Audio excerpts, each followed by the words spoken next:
Muy bien, en nuestro estudio del Pentateuco hoy vamos a continuar. Dijimos que queremos estudiar el Pentateuco en panorama, ¿no? Y verlo así como un todo y saber qué es lo que da sentido y significa también para nosotros en el día de hoy. La semana pasada estuvimos viendo Génesis 1, donde veíamos al pueblo de Israel, ¿verdad?, al otro lado del río Jordán, ¿verdad? Y ellos se preguntaban, ¿por qué tenemos que entrar a esta tierra si nosotros no nacimos en esta tierra? ¿Por qué esta tierra tiene que ser para nosotros si nosotros no somos de acá? Algunos nacieron en Egipto, otros nacieron en el desierto. ¿Por qué esto y por qué la certeza de que vamos a tener esta tierra? Y un montón de preguntas que hablamos precisamente la semana pasada en cuanto al origen, ¿no? ¿De dónde venimos? ¿No? Y ahí es donde cabe el relato de la creación, pues tenían muchos relatos, ¿se acuerdan? De en cuanto al origen, de que el hombre era a razón de ciertos dioses medios caprichosos y que habían creado al ser humano simplemente para darles de comer a los dioses y otras mitos y leyendas en cuanto al origen. Entonces el Señor intenta por medio de Moisés traer una reinterpretación teológica de todas estas leyendas, mitos que sin duda tenían algo de verdad, ¿no? Estaban basados en acontecimientos históricos, pero que habían sido, por supuesto, llevados también a la realidad propia de las naciones paganas de ese entonces. Entonces tenemos al pueblo de Israel ahí, al otro lado del Jordán. Ya tienen una idea, como dice ahí en la pantalla, de dónde vienen. Nosotros venimos del Edén. ¿Se acuerda cómo era el Edén? Idílico, ¿verdad? Todo perfecto. Todo en orden. Entonces ellos, una nación agrícola, estuvieron 400 años en Egipto, en la zona más,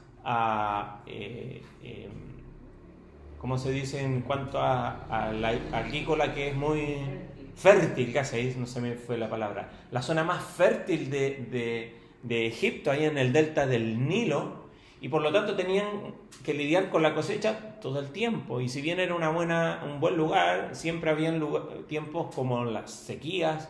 El mismo José, ¿se acuerda que llegó a estar en un lugar de oposición porque interpretó estos sueños donde iban a haber 7 años de abundancia y también 7 años de sequía? Entonces ellos veían que la tierra daba lo suyo, pero a veces no daba como debiese. Veían que a veces no había lluvia.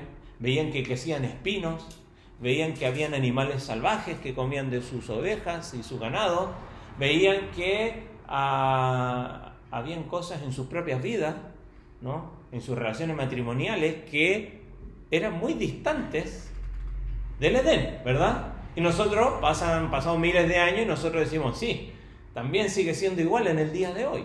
Es bastante distante el Edén de nuestra realidad. ¿Qué pasó? ¿No? Es la pregunta. ¿Qué pasó entonces? ¿Qué pasó que este idilio del Edén falló? ¿Qué pasó? ¿Qué cambió?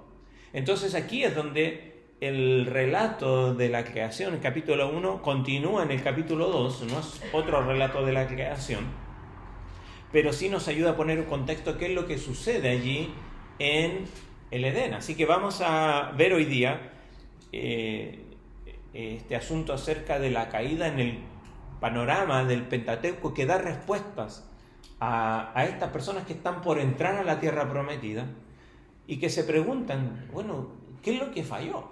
¿Qué es lo que pasó para que ese relato idílico ahí del Edén ya no sea más realidad para nosotros?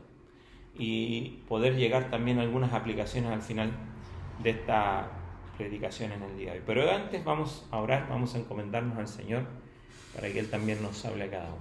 Padre Celestial, te rogamos que tú nos hables en esta mañana, que tu palabra pueda tener cabida en nuestros corazones, que tu Espíritu Santo la use para poder tocar nuestro corazón conforme a nuestra necesidad en esta mañana. Te lo rogamos en el nombre de Jesús.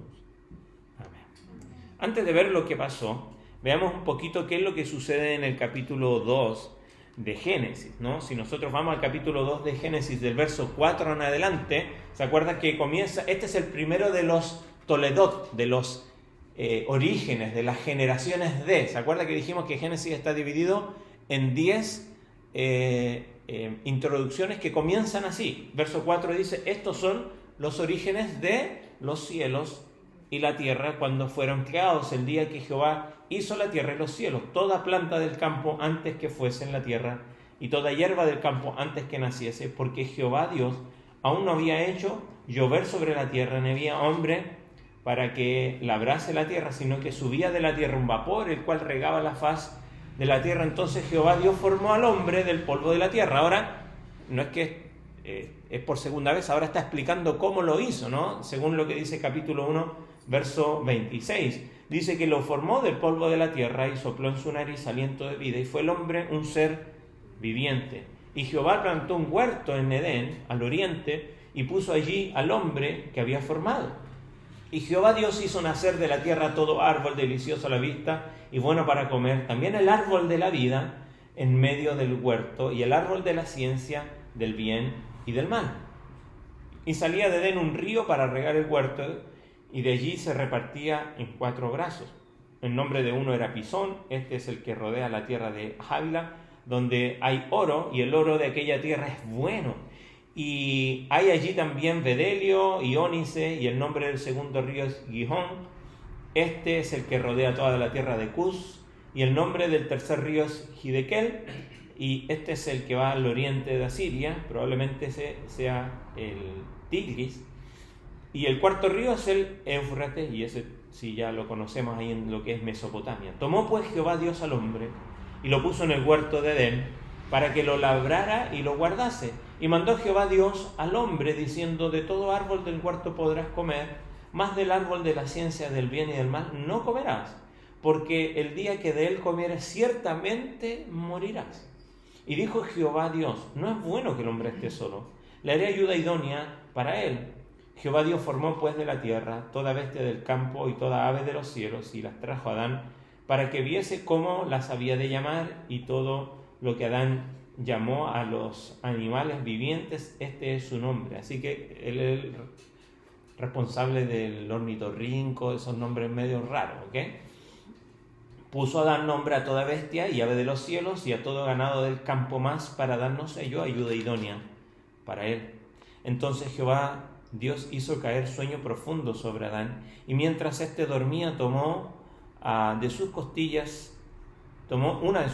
y cerró la carne en su lugar. Y de la costilla que Jehová Dios tomó del hombre, hizo una mujer y la trajo al hombre. Dijo entonces Adán: esto es ahora hueso de mis huesos y carne de mi carne, y será llamada varona, porque del varón fue tomada. Por tanto dejará al hombre a su padre y a su madre, y se unirá a su mujer, y serán una sola carne. Y estaban ambos desnudos, Adán y su mujer, y no se avergonzaban.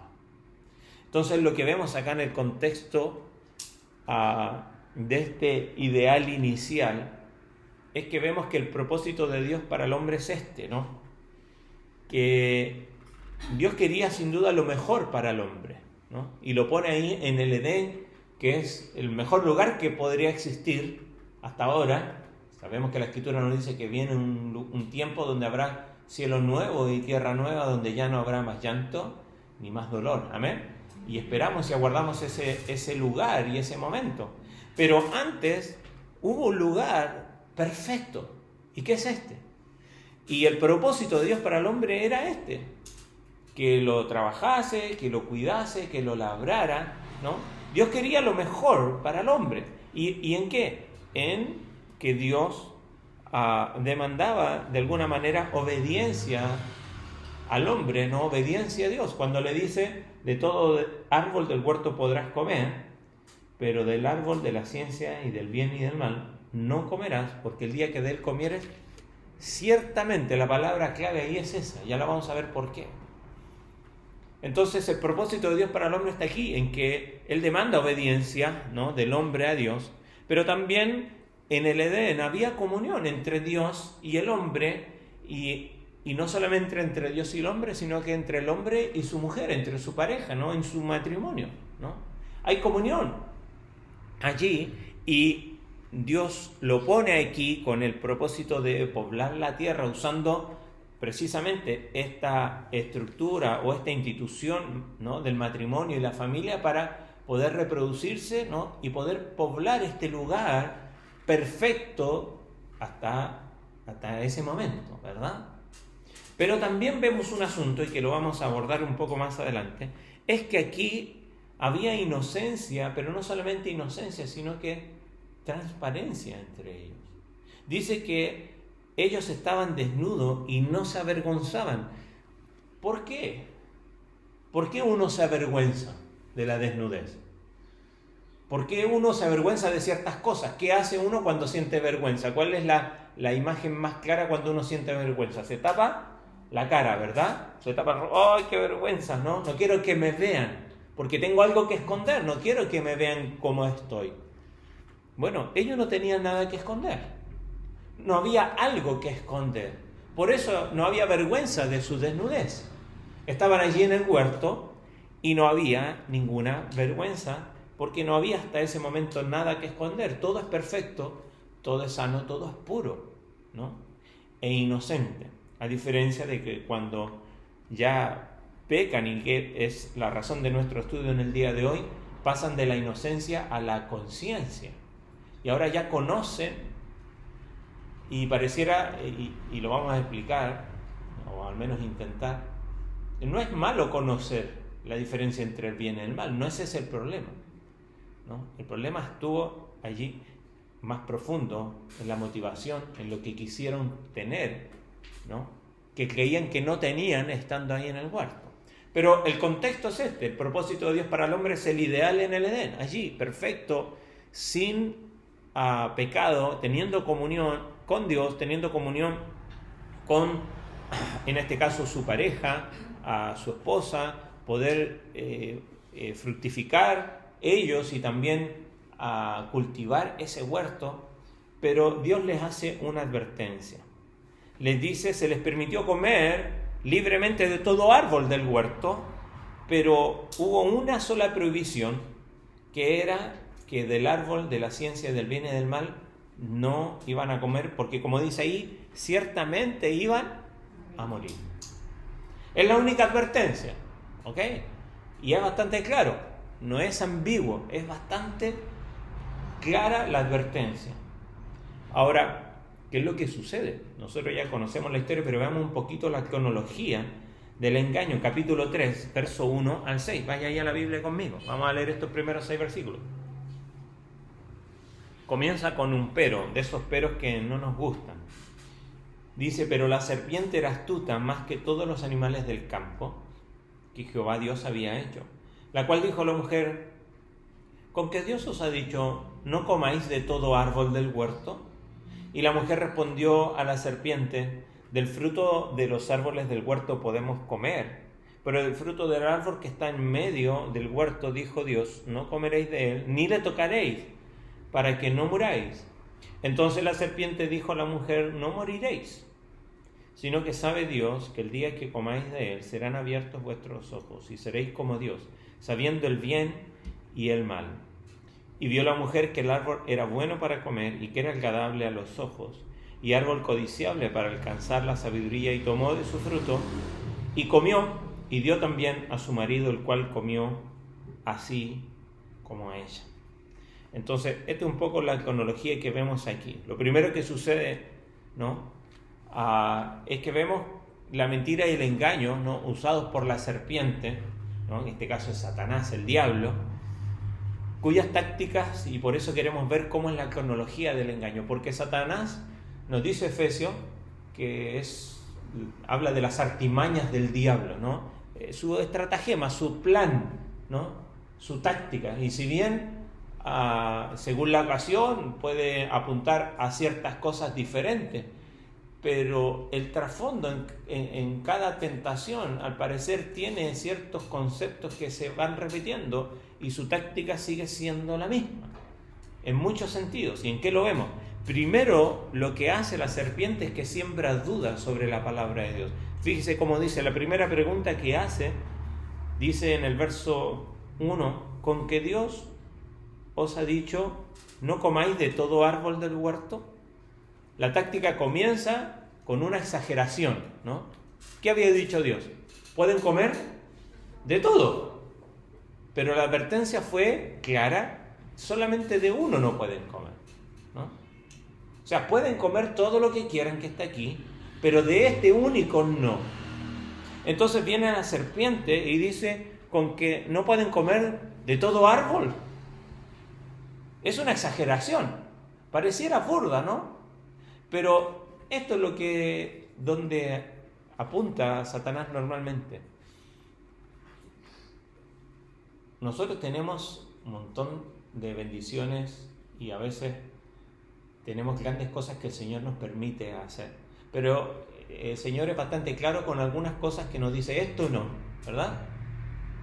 Entonces Satanás viene a hacer lo mismo. Dice, así que no pueden hacer ninguna cosa. Así que tu fe son solo provisiones, ¿no? Y nosotros nos creemos el engaño. Y sigue haciendo lo mismo, poniendo en duda la palabra de Dios, ¿no? Su táctica, como vimos ahí, comienza con una exageración para que Eva piense en que cuando hay solo una cosa, ¿no?, entre muchas, yo tengo que igualar el resto a esa cosa que es única. Y es la manera que lo hace. Satanás dice, así que son todas prohibiciones. No, había una sola. Pero él, para poder fijar la mente en la prohibición, ¿no?, exagera el resto.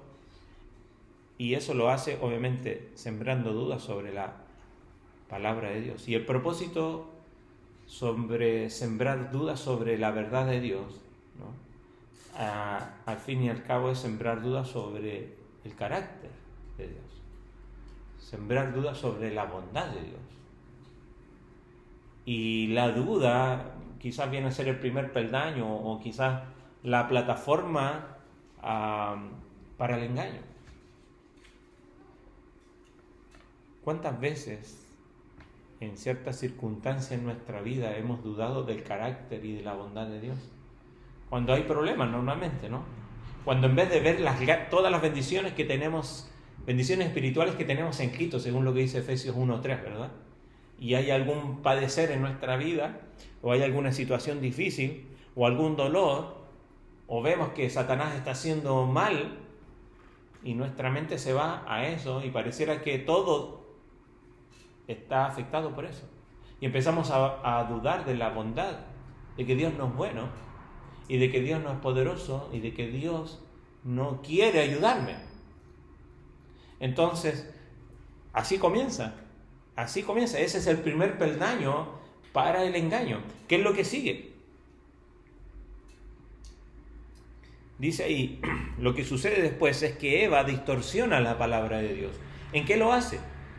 Eva dice, verso 2, del fruto de los árboles del huerto podemos comer, pero del fruto del árbol que está en medio del huerto, dijo Dios, no comeréis de él, ni le tocaréis, para que no muráis. Esas dos frases últimas son las que vemos que Eva distorsiona en parte la palabra de Dios. ¿Por qué? Porque, ¿qué está haciendo ella? Como dice ahí, ella disminuye la bendición. Responde usando una palabra que implica solo un permiso de comer, y no la libertad total que Dios le había dado de comer de todo, porque Dios le había dado libertad total, ¿sí o no? Ahí está, todo puede comer, solo a excepción de esto. No es que el Señor puso una serie de restricciones, le dice, mira, este no por esta razón, este tampoco, este tampoco, dice, coman de todo, ahí está, pero de este no. Entonces, Eva distorsiona la palabra disminuyendo la bendición, usando de que la palabra de que implica solo un permiso, tenemos permiso de comer, pero no la libertad de comer. Pues tenía libertad de comer de todo. Pero no solamente distorsiona la palabra de Dios en eso, sino que exagera la provisión, porque el Señor dijo, de esto no comeréis. Solamente dijo, ahí si vamos antes, capítulo 2, verso 16, dice 17, más del árbol de la ciencia del bien y del mal no comeréis, no comerás, ¿no? Porque el día que de él comieres, ciertamente morirás. Y aquí está, dijimos, ella disminuye la bendición, usando así, bueno, él nos dio permiso, y no viendo la bendición que tenía, pero también agrega a la regla el hecho de no tocarlo, y en esto hay una mentira subyacente, como está ahí en la pantalla, porque se arraiga en la idea de que la verdadera felicidad está fuera de mi alcance, ¿no? O sea, sí, mira, no, yo quería ser feliz, pero con ese fruto, ¿no? La insatisfacción fuera de Dios. Y esto es grave, ¿no? O sea, lo vemos acá, lo que ocasionó a la humanidad. Pero esto sigue lidiando en nuestro corazón cuando tenemos tantas cosas, pero nos fijamos en aquello que no tenemos. Y decimos, pero es que me falta esto. Que yo justo quería eso, ¿no? Justo eso que yo no tenía era lo que yo quería. Y me pongo triste, ¿no? Los más chicos, y nosotros los más grandes nos empacamos, ¿verdad?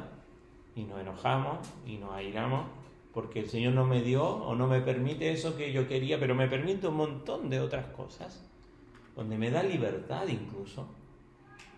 Entonces, la idea de que la verdadera felicidad está fuera de emergencia, yo no lo puedo alcanzar.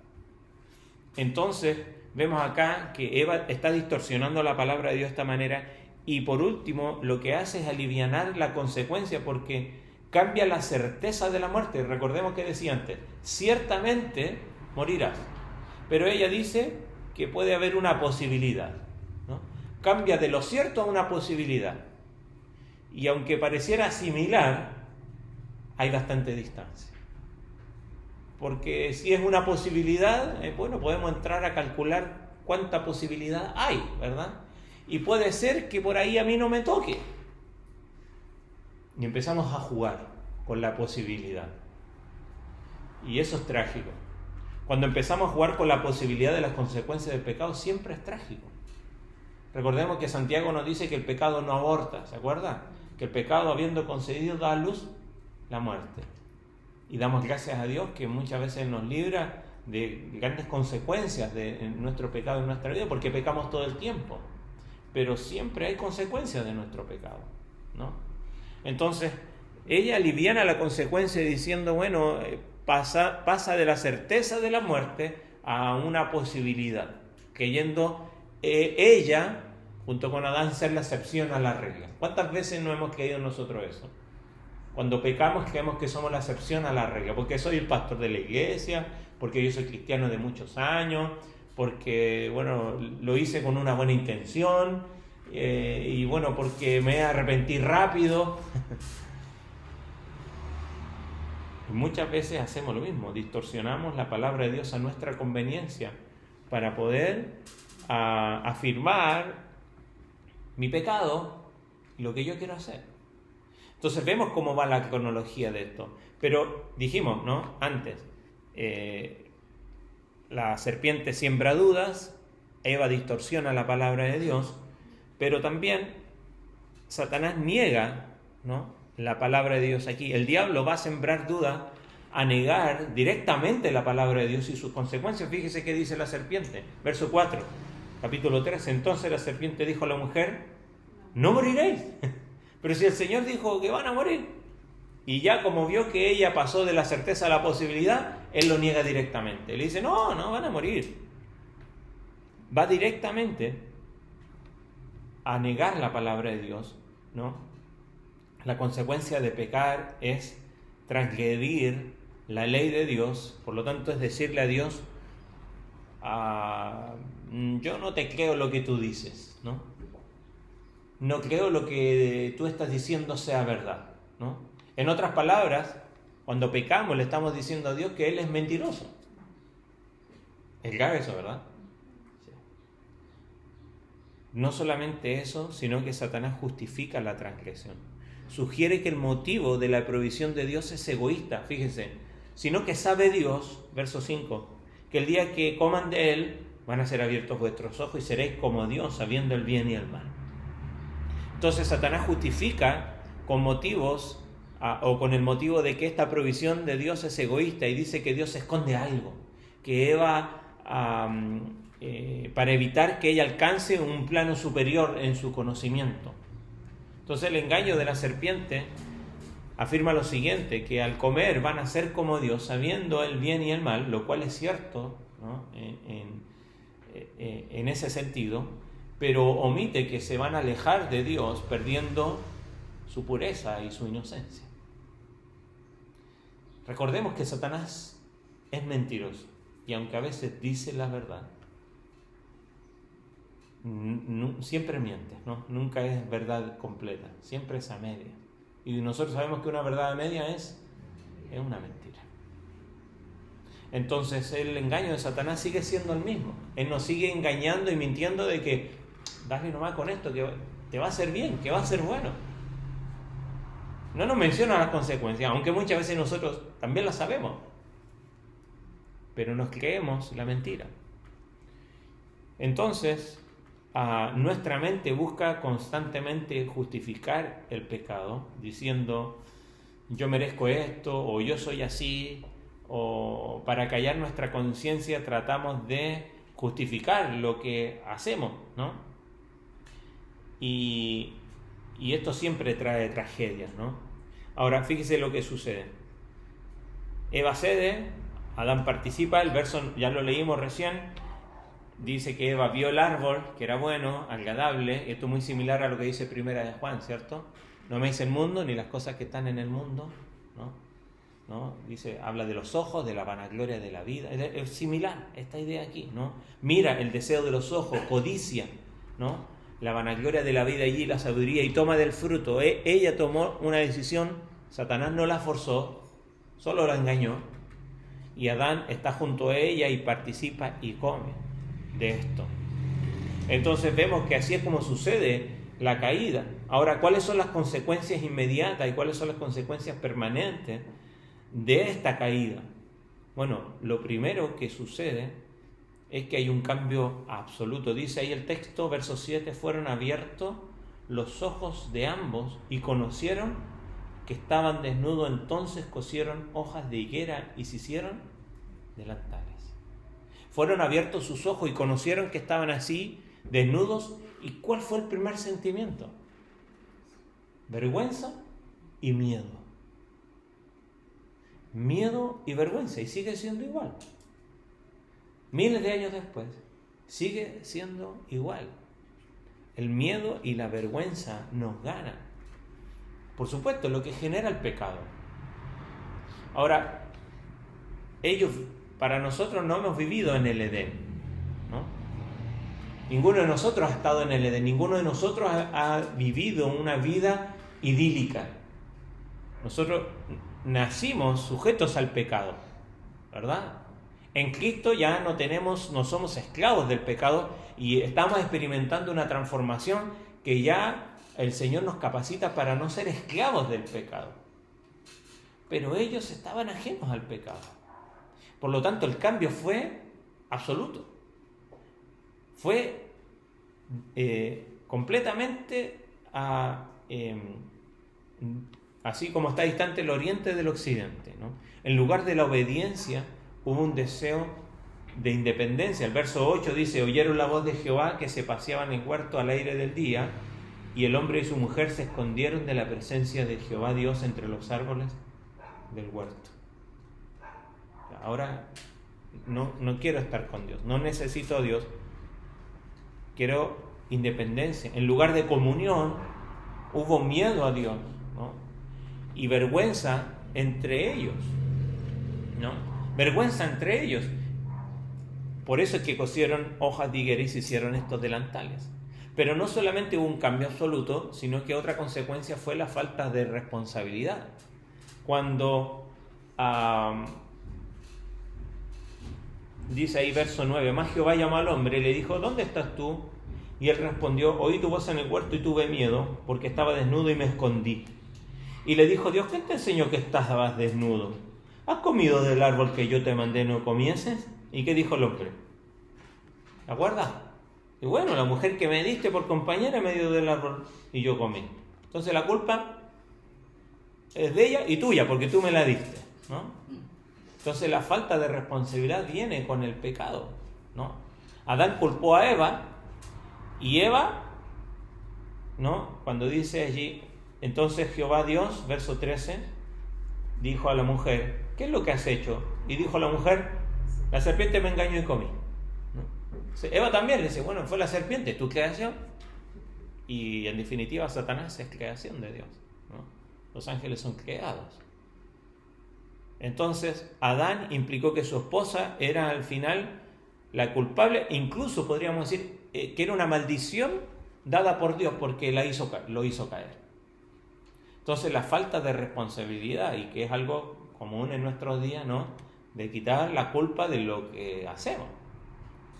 Pero no solo eso, la otra consecuencia es el castigo de Dios, ¿no? El peor castigo de Dios, y lo vemos y lo vamos a ver más adelante cuando el Señor en un momento están en el desierto y tienen maná todos los días y dicen, ya no sabemos cómo cocinar esta cosa, queremos carne, ¿no? Anhelábamos la cebolla, los puerros en Egipto, ¿se acuerda cómo se queja el pueblo? Entonces queremos carne y el Señor les da codornices, ¿se acuerda? Y le dice, no será 1, ni 2, ni 7 días, 30 días, hasta que le salgan por las narices, ¿no? Se hastiaron de las codornices. Y muchas veces el Señor, en nuestra disciplina, o en su disciplina hacia nosotros más bien, nos termina dando lo que nos empecinamos. Y ellos querían ser independientes de Dios, y aquí el castigo fue precisamente eso, que se salgan con la suya, dándole la independencia que ellos estaban buscando y esa soberanía que estaban buscando, ¿eh? Pero eso significaba quedar fuera del Edén. Por eso es que son expulsados del Edén. Se pone a unos ángeles ahí a custodiar la entrada para que no vuelvan a entrar, no sea que coman ahora del árbol de la vida, ¿se acuerdan? Entonces, vemos aquí que las consecuencias son trágicas y profundas. No solamente eso, sino que las maldiciones y las consecuencias. La serpiente es maldecida, ¿se acuerda? Le dice a la serpiente, te arrastrarás por esto. Mire, leamos ahí. Jehová dijo a la serpiente, verso 14, por cuanto esto hiciste, maldita serás entre todas las bestias y entre todos los animales del campo. Sobre tu pecho andarás y polvo comerás todos los días de tu vida. Pondré enemistad entre ti y la mujer, y entre tu simiente y la simiente suya. Esta te herirá en la cabeza y tú le herirás en el calcañar. A la mujer dijo, multiplicaré en gran manera los dolores en tus preñeces, con dolor darás a luz, y tu deseo será para tu marido, y él se enseñoreará de ti. Al hombre dijo, por cuanto obedeciste a voz de tu mujer, y comiste del árbol que te mandé, diciendo, no comerás de él, maldita será la tierra por tu causa. Con dolor comerás de ella todos los días de tu vida. Espinos y cardos producirá, y comerás plantas del campo. Con el sudor de tu rostro comerás el pan, hasta que vuelvas a la tierra, porque de ella fuiste tomado, pues polvo eres y al polvo volverás. Y llamó a Adán el nombre de su mujer Eva, por cuanto ella era madre de todos los vivientes. Y Jehová Dios hizo al hombre y su mujer túnicas de pieles y los vistió. Entonces las consecuencias las tenemos aquí. La mujer iba a dar a luz con dolor, su deseo sería por la posición de su marido, o sea, tensión matrimonial todo el tiempo, y es lo que vemos. El hombre tendría que trabajar duro, la tierra iba a ser maldita a causa de su pecado. Fueron echados del huerto porque buscaban independencia y tomar el lugar de Dios. Y esas son las consecuencias. Por eso es que el pueblo de Israel, que está allí por entrar a la tierra, dice, ¿y por qué se suceden estos problemas entre mi esposa y yo? ¿Por qué esta tensión todo el tiempo? ¿Por qué espinos en la tierra? ¿Por qué es este trabajo laborioso en vez de disfrutarlo? Y bueno, ahí es donde el Señor comienza a responder. Y ya dio respuestas de dónde vienen. Ahora da respuestas también de por qué la condición del ser humano es como es. Ahora yo quiero hacer de todas estas consecuencias y todas las maldiciones y todos los aspectos de la caída, yo me voy a centrar en uno hoy día, porque creo que salta a la luz aquí en lo que sucede. Volvamos un poco atrás, capítulo 3, verso 7. Lo leemos otra vez. Dice, y fueron abiertos los ojos de ambos, creo que lo tengo aquí, fueron abiertos los ojos de ambos y conocieron que estaban desnudos, entonces cosieron hojas de higuera y se hicieron delantales. A primera vista, por supuesto que el pecado y la caída trajo como consecuencia todo lo que vimos recién, ¿no? Maldición para la serpiente, para la mujer, ¿no? Dolores de parto, esa tensión matrimonial, para el hombre el trabajo, un montón de otras cosas, cardos para la tierra. Pero no deja de ser llamativo aquí algo, que pareciera a primera vista, o que la primera consecuencia del pecado tiene que ver con la sexualidad. Porque lo primero que el texto menciona tras la caída es la vergüenza de la desnudez. Pero el tema sin duda es más profundo, ¿no? No se trata principalmente de sexo, sino de vergüenza, de pérdida de inocencia, de la ruptura de la comunión con Dios. Sin embargo, la sexualidad humana, como parte íntima y simbólica de nuestra identidad, fue una de las primeras áreas afectadas por el pecado. Y yo quiero que veamos aquí un poquito esto, porque, mire, hay cosas que nos afectan y a veces queremos taparlas, ¿no? Tapar el sol con un dedo, como dice el refrán. Y si estas cosas no se hablan en la iglesia, probablemente no se hablen en la mesa, en el hogar. Y si no se hablan en la mesa, en el hogar, probablemente no se hablen en ningún lugar. Pero la Biblia habla de estas cosas y las tenemos que hablar, y es mejor que las podamos hablar aquí, a hablarlas cuando tengamos que lidiar con ellas, precisamente por el pecado. Entonces veamos un poquito, tomemos unos minutos, ¿por qué sucede esto? ¿Por qué pareciera que lo primero que se ve afectado es la sexualidad cuando pecan? Porque lo primero que nos dice el texto es que conocieron que estaban desnudos y enseguida se fueron a cubrir. Ya no hay inocencia, ya no hay confianza, se sienten vulnerables a causa del pecado. Ellos podrían haberse puesto a pelear, como dicen acá, a las piñas, no sé, ¿no? Se pudiesen puesto a discutir. ¿Cómo se te ocurre hacer eso? Pero lo primero que sucede es que sintieron vergüenza de su inocencia, que ya fue afectada. Ahora, lo que sí, que antes del pecado la desnudez era símbolo de confianza. Como dice verso 25 del capítulo 2, si vamos atrás, cuando está hablando de la creación, el último versículo del capítulo 2 dice: y estaban ambos desnudos, Adán y su mujer, ¿y qué dice el texto? No se avergonzaban. Antes del pecado, la desnudez expresaba una transparencia total entre el hombre y la mujer y Dios. No había nada que encubrir, ¿o sí? Porque no había pecado. No había culpa, no había miedo, no había vergüenza. Todo era confianza, todo era armonía. No había algo que esconder, ¿no? La sexualidad estaba integrada perfectamente en la comunión con Dios y con el otro. Era algo bello, era algo santo, sin malicia, sin distorsión. Y esto nos habla de algo, que la sexualidad no es mala. En el plan de Dios no es algo malo. El sexo no es algo malo. Lo que ha hecho el pecado es que ha afectado a todas las áreas de nuestra vida. Pero de vuelta, lo interesante es que lo primero que vemos que se ven afectados es en esta área. Entonces la desnudez simbolizaba esta inocencia original y la unidad sin barreras entre ellos como hombre y mujer, y también con Dios. Ahora, después del pecado, como dice ahí, se rompe la inocencia, por lo tanto nace la vergüenza. Lo leíamos recién: fueron abiertos sus ojos y conocieron que estaban desnudos. La expresión ahí, fueron abiertos los ojos, indica esa toma de conciencia moral, pero ahora deformada por el pecado. No es una iluminación espiritual, sino que es el despertar del yo separado de Dios, del ego, ¿no? Es el despertar del yo ahora separado de Dios. Como dice ahí, conocieron que estaban desnudos y ahora perciben su cuerpo ya no con inocencia, sino que con vergüenza. Lo que antes era natural y puro ahora se experimenta como exposición, como vulnerabilidad, como peligro. Surge la necesidad de ¿qué? ¿Qué hicieron? ¿Se cosieron hojas de higuera? Surge la necesidad de cubrirse, de ocultar, no solo físicamente, sino moral y espiritualmente. En ese instante el ser humano perdió la transparencia del corazón y la armonía entre todo su ser. Ya, si lo podemos ver, alma, cuerpo, espíritu, todo su ser, se perdió esa armonía. Ahora nos hacemos la pregunta, ¿por qué? ¿Por qué afecta la sexualidad?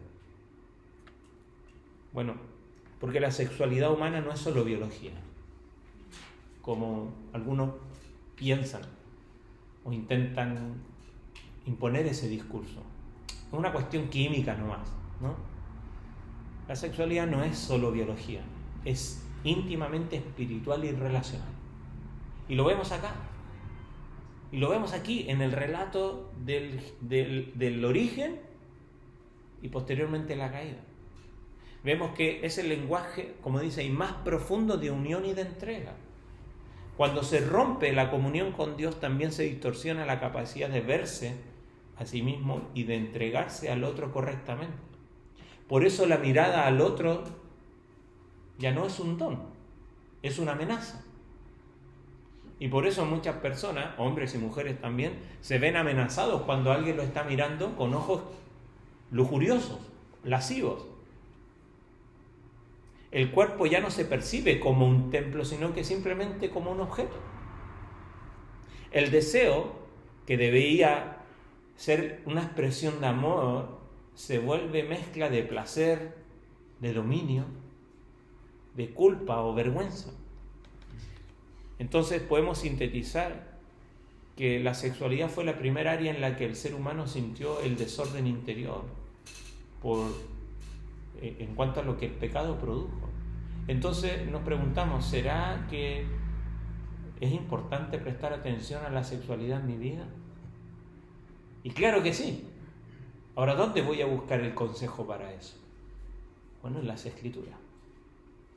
Entonces, si nosotros no hablamos de sexualidad con la Biblia abierta, en vez de esperar que a veces acontezcan cosas y tener que abordar esa conversación incómoda, por supuesto, pero no por el sexo, sino por el pecado en nosotros, que distorsiona todo lo que nosotros hacemos, vivimos y pensamos. Y la sexualidad no es una excepción. Entonces, por supuesto, vemos que esta área, ¿no?, donde antes había transparencia, pureza, ahora hay vergüenza. Donde antes había confianza y amor en cuanto a la relación con el otro, ahora hay temor y desconfianza. En cuanto a mi relación abierta con Dios, ahora hay culpa y hay separación con Dios. En cuanto al símbolo de la desnudez, antes era inocencia, pero ahora hay conciencia del pecado. Y la solución humana, ¿cuál fue? Coser hojas de higuera, ¿no? Bueno, pero aquí es donde el Señor hace algo. Y es donde quizás nos trae esperanza, no solamente para la sexualidad, sino que para el pecado en general. Porque aquí es donde tenemos la esperanza. Ya en el capítulo 15 está este protoevangelio, ¿no?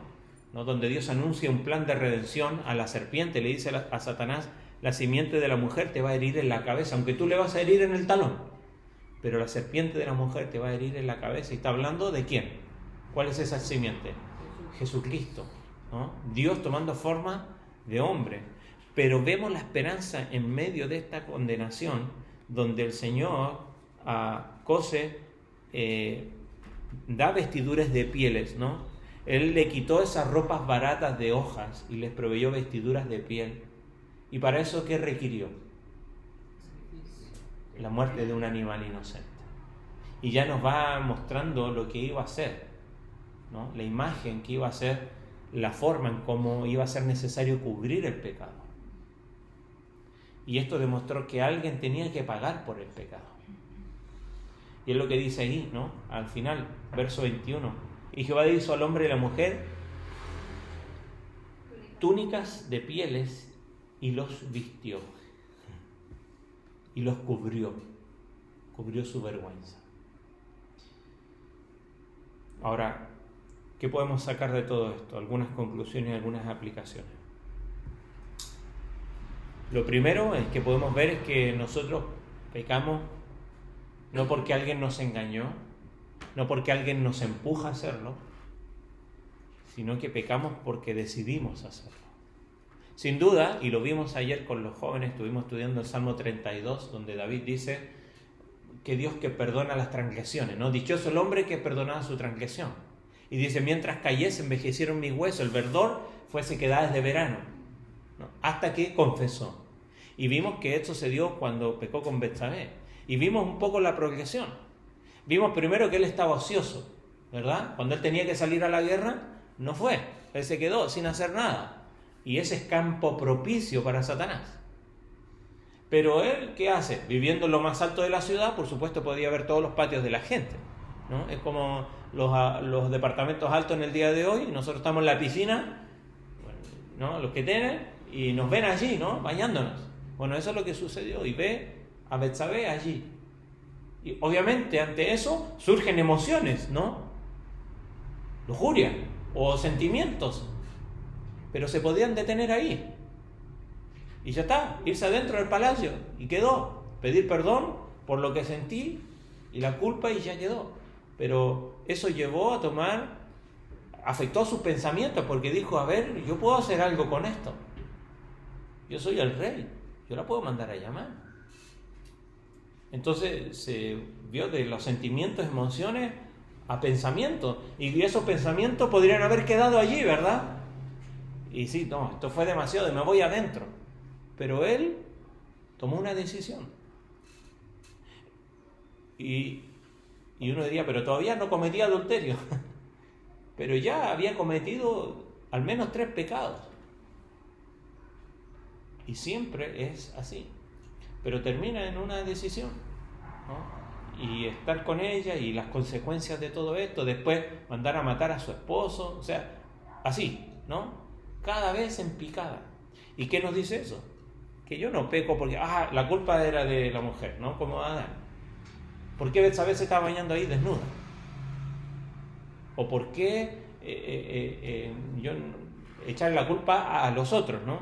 El que justo estaba aquí el día soleado, hermoso, ¿no? Yo peco porque decido pecar.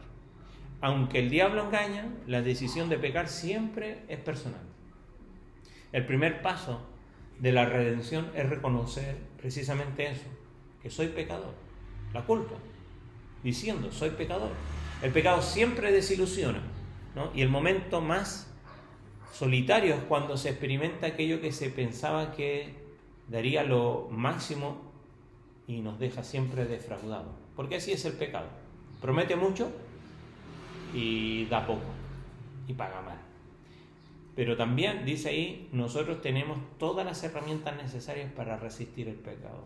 ¿Se acuerda que dice Pablo? No nos ha sobrevenido tentación que no sea humana, sino que Dios no nos va a dejar ser tentados más de lo que podamos resistir, sino que junto con la tentación va a dar. ¿Y cuál es la salida? Jesús usó la palabra de Dios. La salida siempre es la Escritura, ¿no? ¿Se acuerda? Escrito está, le dice Satanás, escrito está. Por eso la importancia de conocer la palabra de Dios, de memorizar la palabra de Dios, de amar la palabra de Dios, de que esté presente, aunque los judíos lo interpretaron literalmente, en nuestro frontal, en nuestra mano, de que estén siempre a nuestro alrededor. Y por último, siempre hay lugar en la cruz. Primera de Juan 1:9 nos dice que si confesamos nuestros pecados, ¿se acuerda, chicos, qué significaba confesar?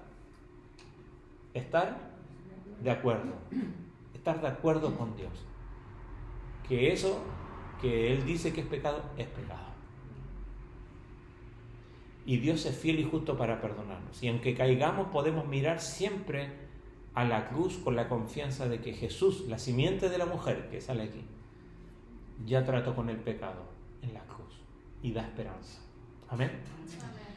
Entonces miramos aquí y vemos, bueno, sí, el Edén es bastante distinto a mi realidad. Pero gracias sean dadas a Dios por la cruz de Cristo, que nos permite ahora poder tratar con el pecado de la manera correcta. La pregunta es, ¿tú estás tratando con el pecado de la manera correcta? La caída te hace reflexionar no solamente en el pecado de Adán y Eva, sino que en tu pecado, en mi pecado. ¿Cómo estoy lidiando yo con el pecado? ¿Lo estoy acumulando allí? ¿O estoy siendo como recogiendo la invitación de Isaías? Ven luego y estemos a cuenta. Si hay algo que tienes que arreglar, bueno, por medio de Cristo es posible y Dios te invita. Aún en esto recordemos que el Señor pagó por todos los pecados, tan graves y tan delicados como aquellos que vimos, ¿no? En áreas tan delicadas que tienen que ver con la sexualidad, el Señor también da libertad de esa culpa y de esa carga que trae, porque sabemos que cuando pecamos nos vemos afectados en todo nuestro ser, en nuestro cuerpo, mente, corazón, nuestras emociones, psicológicamente, pero hay esperanza en Cristo. Amén. Pongámonos en pie y oremos al Señor.